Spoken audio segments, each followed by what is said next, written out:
Good morning everyone, this is doctor Ruchi Shirodkar. आज जो मैं बात करने जा रही हूँ वो एक ना होम्योपैथिक स्टूडेंट के लिए है और ना ही एक डॉक्टर के लिए, बट वो एक ह्यूमैनिटी रिलेटेड बात है। तो मैंने ये एक्सपीरियंस किया है और कल ही ऐसा हुआ, इसलिए मुझे लगा कि मुझे इस बारे में बात करनी चाहिए। एक पेशेंट आया, उसने बोला कि मुझे सिर्फ कंसल्ट करना है और दवाई नहीं लेनी। तो मुझे लगा कि ऐसे क्या कंसल्ट करना है, क्योंकि होम्योपैथी में तो we give medicines to treat the particular disease, right. तो जब पेशेंट अंदर आया तो उसके साथ एक लड़की आई। उसने बोला कि ये मेरी we are planning to get married and अभी बात चल रही है, कुछ फिक्स नहीं हुआ है, बट इसको थायराइड का प्रॉब्लम है। तो मैं पता करना चाहता हूँ कि आगे कुछ प्रॉब्लम तो नहीं आएगा। तो मैंने रिपोर्ट देखी, उसको बहुत ही माइल्ड हाइपोथायरॉयडिज्म था। तो मैंने समझाया पहले, तो मैंने कहा आपको क्या कंसर्न है। तो फिर उसने बोला कि मेरे को मतलब और फैमिली को ये कंसर्न है कि प्रेगनेंसी में या ऐसे कोई प्रॉब्लम नहीं आए। तो मैंने अच्छे से पहले उनको समझाया। फिर वो बोला मैंने 5-6 डॉक्टर से और पूछा है और मेरी मम्मी पापा चाह रहे हैं कि हम एक थायराइड स्पेशलिस्ट से भी ओपिनियन लें, पर मेरी मम्मी आपकी पेशेंट हैं तो उन्होंने कहा आपसे। अभी मुझे इस बात पे ना बहुत ही I felt very sorry for that girl, you know, who has to go through all this. Why? I would really ask you all, why we as educated people, even he as an IT engineer, subject women to such kind of scrutiny before marriage. मेरे पास इस 19 साल में एक भी ऐसा female patient एक male patient को लेकर नहीं आई कि भाई इसकी ये स्पर्म काउंट में ये प्रॉब्लम है, या इसको थायराइड है, या इसको बॉर्डर लाइन डायबिटीज़ है, तो मैं इससे शादी करूँ या ना नहीं करूँ।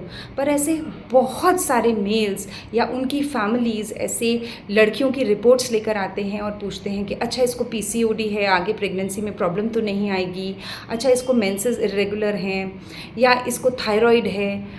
It's really sad. It's genuinely very bad. Disease is not a choice, and such diseases like mild hypothyroidism, PCOD is very common these days. Nobody can predict, even me or anybody else, whether that girl would have problem in conception tomorrow or not, right? Even as males, nobody checks your sperm count or your sperm motility for that matter, or what other diseases you have. The girls being honest, and I feel it's a part of upbringing. Sometimes women or we as parents also tell children कि ओ ये तो बहुत important है, कल को pregnancy में problem आ सकती है. We instill fears in our kids, you know, and we as parents allow our girls to go through that scrutiny, you know. And I felt very bad, and I feel that we as a society, we as humans, if we want to bring this change in the society, so we need to change first, right? कोई भी चीज़ का इलाज कराना एक बात, और कोई भी चीज़ को इस तरीके से देखना कि ओ इससे तो आगे प्रेगनेंसी में प्रॉब्लम आ सकती है, right? So this is not the way you should treat your daughters और subject them to this kind of scrutiny, I genuinely feel. So अगर आपके पास ऐसा कोई पेशेंट आए, या आप खुद ऐसे किसी फैमिली में हैं जिसमें ऐसा कुछ बिहेवियर चल रहा हो, as a concern, there is not a problem. You want to treat that thyroid, you want to do best for that girl. I completely understand, there is no problem. But आप 6-8 डॉक्टरों पे जाके एक mild hypothyroidism के बारे में पूछते हैं, and you ask that girl to show the report and everything. It's a little bit humiliating, I feel, for that girl also, and that girl was also crying.